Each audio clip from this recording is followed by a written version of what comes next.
The next one we're going to teach you today is the lunge stretch. So for this one, you're going to take a step back into a lunge. And you really want to pay attention to your knee here. Don't let your knee come any farther than that ankle bone. So you're going to pull back, and then you're going to reach your arms up, interlace your fingers, pull up with your palms, and pull back and extend. And then once you feel stable there, you're going to bend towards the leg out front. So they're opening up this nice side stretch here. Breathing into this, they should feel a nice stretch all the way down to the back of the calf and all the way up the side. So continuing that breath, only hinging as far as you can keep your nice breath going. So if you go too far and you can't breathe, come back a little bit. So they're going to hold that for 10 to 15 seconds. Again, paying attention to that knee.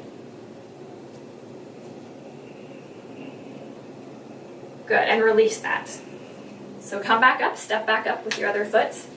We're going to do that on the other side now. So you're going to step back with the opposite foot. Again, paying attention to that knee, not letting that knee come any farther up than that heel, keeping that in line.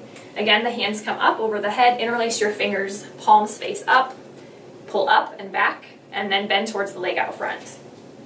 Getting a nice stretch. And Kimmy here, a great opportunity for her is to use a wall or a chair for balance. So in general, if you struggle with balance on this exercise, make sure you have a chair there or a wall next to you to support you.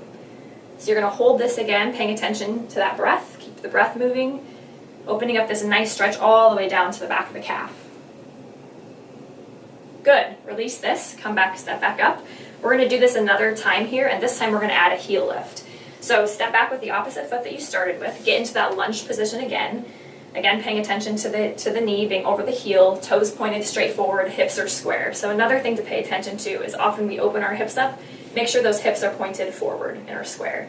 Hands go up, interlace those fingers, pull up and back, then bend towards the leg out front. Good. Then once you're there and feel stable, you're going to lift up with your back heel, and we're going to go up and down 7 times. So the only thing that should be moving is that back heel. You're lifting up nice and slow and releasing nice and slow. Up and down 7 times, keeping that breath moving. Good. When you get to 7, go ahead and step back up. And we're going to repeat that again on the other side. So step back with the opposite foot, getting into that lunge position again. Again, checking those hips, making sure they're squared forward, toes are pointed forward, palms up, pulling up and back, reaching towards the leg out front, and then up and down nice and slow 7 times. Really feeling that nice stretch all the way back down into the calf, making a lot of nice changes on the posterior. Breathing into that. Continuing to pull up with your arms, stretching open. Good, let's do one more. And then you can step back up and release the posture.